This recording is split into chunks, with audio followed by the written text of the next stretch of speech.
우리는 이제 서로 관계가 어려워지면 뭐 가족 안에서도 그러고 뭐 친구 사이도 그러고 교우들 사이도 그렇고 대부분 비슷한 패턴을 이렇게 밟는 것 같습니다.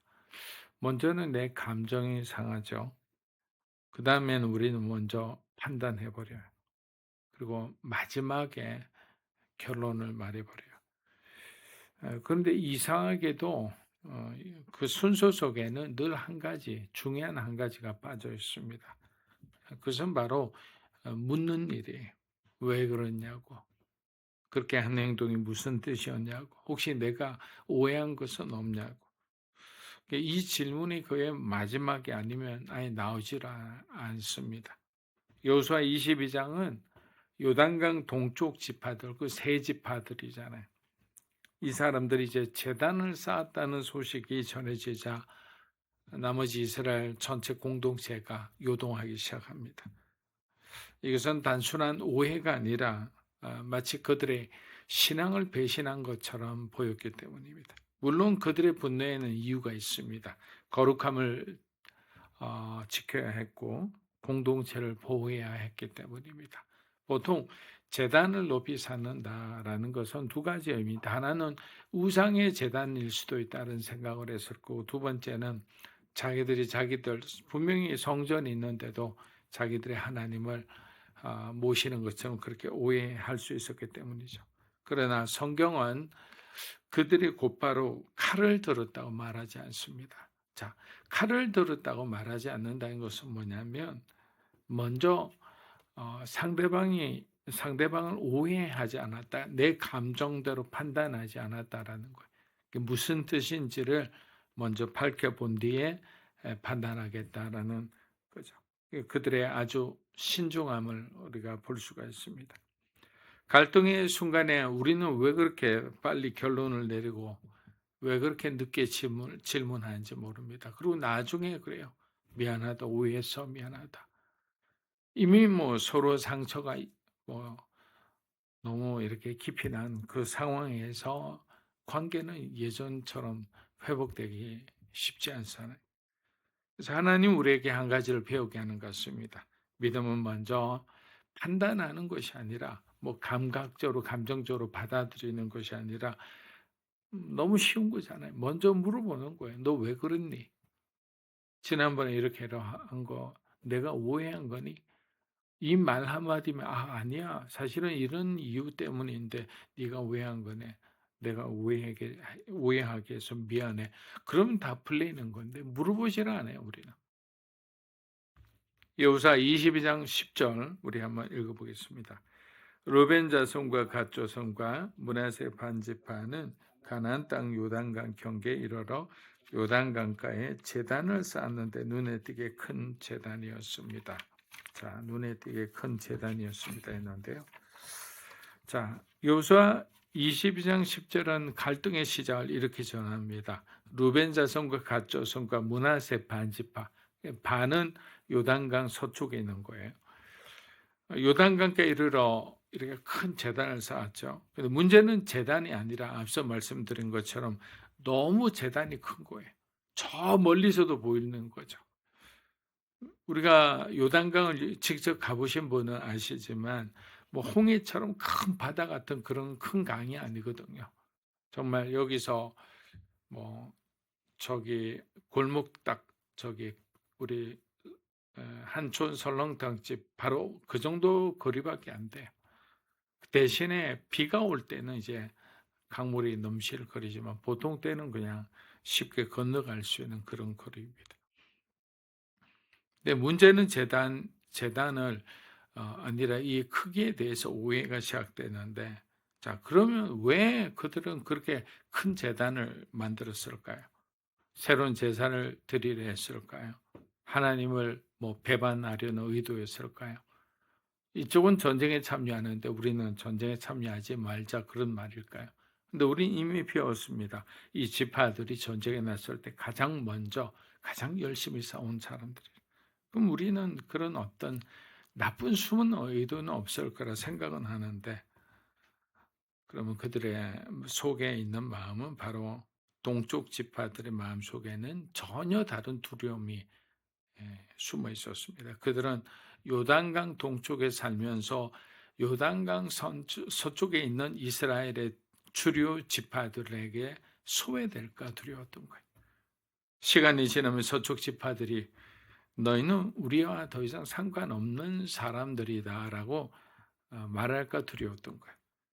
이 강 하나의 경계가 그렇게 무서웠던 거예요. 지금처럼 뭐 다리가 있는 것도 아니고 쉽게 건너갈 수 없으니까 뭐 이렇게 둘러간다는 것은 상상하지도 못하니까 쉽게 왕래하지 못하는 것은 사실이었습니다. 그래서 그들이 쌓은 재단은 무슨 재단이 냐 바로 기억을 위한 재단이었다. 하나님께 속해 있다는 증거를 쌓은 재단이었다라는 것.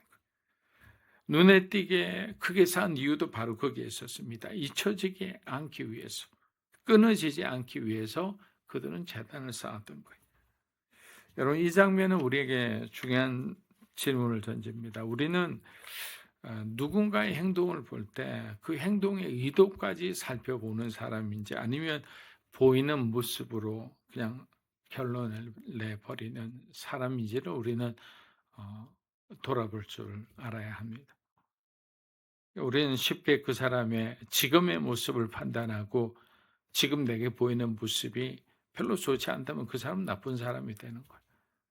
인생의 봄, 여름, 가을, 겨울을 지내보지도 않고 그 사람의 겨울의 모습만 보고 저 사람은 정말 끈기가 없어. 근데 우리가 너무 더워하고 힘들어하고 힘을 내지 못하는 여름에 펄펄 나는 그 사람의 모습을 보고 우리가 겨울에 했던 그 말을 얼마나 후회하고 미안해할까요? 그래서 그런 거예요. 겉으로 보이는 모습은 전부가 아니다. 자, 여호수아 10장 12절에서 13절입니다. 이스라엘 자손들은 이 말을 듣고 온 회중이 그들과 싸우려고 실로에 집결했습니다. 이스라엘 자손들은 제사장 엘르아살의 아들 비나하스, 길앗 땅의 루벤 자손과 갓 자손과 므낫세 반 지파에게 보냈습니다. 자, 온 회중이 이 소식을 듣자마자 실로에 모였습니다. 실로는 거룩한 곳이죠. 근데 목적은 분명한 거예요. 왜? 자기들이 그 지파를 그대로 두지 않으면 자기들 공동체 피해가 올 것이라 생각해서 그들은 칼을 듭니다. 예전에 베냐민 지파도 그들이 아주 참혹한 짓을 저지른 그 사람을 내어놓지 않자 베냐민 지파가 거의 멸절하기 직전까지 간 적이 있었잖아요. 이 반응은 과도한 것이 아니다. 그 당시 세계관으로 보면. 이스라엘에게 제단은 여러 선택지 중에 하나가 아니었기 때문에. 왜? 하나님 분명히 말씀하셨거든요. 제단은 하나여야 하고 예배의 중심도 하나여야 한다. 하나님이 기준을 세워주신 거예요. 그래서 요단강가에 또 하나의 제단이 세워졌다는 소식은 단순한 오해가 아니라 자기 공동체를 향한 하나님의 언약이 무너질 수 있다는 그런 위기 신호로 들렸던 것입니다. 제단이 둘이 되면 예배가 둘이 되고 하나님 둘이 된다. 말도 안 되는 일들이 일어나는 거죠. 그래서 이 문제는 개인의 선택이 아니라 바로 국가적 문제, 이스라엘 전체 공동체의 문제가 되었던 것이에요. 그래서 13절에서 전쟁을 하려는 분위기가 13절에서 이제 뭔가 이야기의 방향이 바뀌는 걸 볼 수 있습니다. 이스라엘은 곧바로 칼을 들지 않아요. 자, 칼을 들 것처럼 막 그냥 전체가 격노하듯이 그런 분위기가 있었는데 대신 한 사람과 대표자를 보냅니다. 그 한 사람이 누구냐면 바로 유명한 그 엘르아살 제사장의 아들인 비느하스였습니다. 여러분, 비느하스가 어떤 사람입니까? 그는 죄 앞에서 침묵하지 않고 그 죄인을 칼로 찔러 죽인 사람이죠. 거룩함을 위해 행동할 수 있는 사람은 우리 시대에도 그렇게 많지 않습니다. 용기가 있어야 되고 본인의 어떤 희생을 각오해야 되기 때문입니다. 자, 이 비느하스와 대표자를 보냈다는 것에 대해서 우리는 이스라엘 공동체가 그래도 성숙하다라는 것을 알 수 있습니다. 왜? 이스라엘이 싸우지 않기로 작정한 것이 아니라 싸우기 전에 묻기로 한 거예요. 진실을 물어보기로 한 거예요. 거룩함을 포기한 것이 아니라 거룩함을 지키기 위해서 더 깊은 길을 택한 거예요. 자, 만약에 싸우기 전에 알아보지도 않고 그냥 동족 상잔의 어떤 비극처럼 서로가 싸웠다면 나중에 그 사람을 붙잡아 놓고 왜 그랬냐 물으면 우리가 너희들과 분리될까 두려웠다. 우리의 하나님께 속한 자녀임을 기억하기 위해 그 증거의 제단을 쌓은 건데 제사를 위한 제단이 아니다. 이런 이 지파들이 어떻게 되겠어요? 그래서 이렇게 보냈다라는 것은 중요합니다. 우리는 어떻게 해야 됩니까? 가장 가까운 가족에게서도 우리가 질문하는 거예요. 그래서 대화를 많이 해야 되고 부부 간에도 대화가 있어야 되고 자녀와의 대화도 있어야 되고 교우들 간도 인사만 하는 것이 아니라 가까이 가서 대화도 하고 노력을 해야 되죠. 그게 쉽지 않은 사람들도 있지만 노력을 해야 됩니다. 자, 여호수아 20장 19절 우리 함께 읽어보겠습니다. 만약 너희 소유지가 깨끗하지 않다면 여호와의 성막이 있는 소유한 땅으로 너와 우리의 땅을 나눠서자.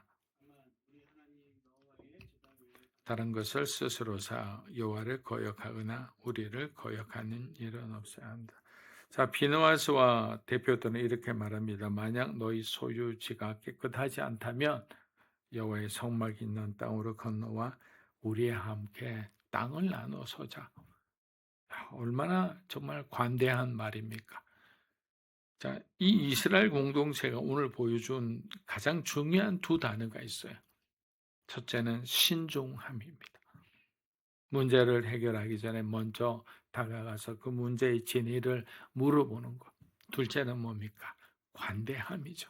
우리 땅을 나눠주겠다. 너희들이 그렇게 불안하면 너희들 중에 이곳에 와서 살고자 하는 사람에게 우리가 땅을 나눠주겠다라는 거예요.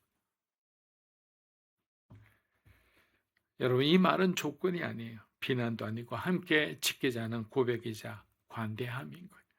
그들은 말합니다. 너희가 멀어질까 봐 두렵다. 너희가 떨어져 나갈까 봐 걱정된다. 그래서 이렇게 말합니다. 차라리 불편해도 그러면 함께 살자. 그들이 끝까지 붙은 것은 여호와의 제단은 하나여야 한다는 거예요. 예배의 중심은 나뉠 수 없고 하나님의 백성은 갈라질 수 없기 때문에 이스라엘의 선택을 보면서 우리는 이렇게 생각하는 거예요. 정말 이 관대함이라는 것은 어떠한 문제도 풀어낼 수 있는 강력한 힘이구나. 내 자리를 그 사람에게 조금 내어줌으로 서로가 갈등하고 서로의 문제가 해결될 수 있다면 그 관대함을 베풀어 가족이 행복하고 공동체가 편안해진다라는 것은 하나님이 우리에게 원하는 길이겠다. 그래서 우리는 감정적으로 판단하기 전에 한 번 더 여러분이 불편한 그 사람에게 물어보십시오. 마음으로 정죄하기 전에 한 번 더 확인하며 그 사람을 배제하기보다는 함께 믿음으로 살아가기 위해 노력해야 한다라는 거예요. 그러나 이러한 선택과 결정은 말씀드린 대로 쉽지 않아요. 왜? 겸손의 십자가를 통과해야 되는 거예요. 낮아서야만 되는 거예요. 왜? 미운 죄만 골라서 하는 사람들도 있잖아요. 그리고 자기가 잘났다는 사람들이 있어요.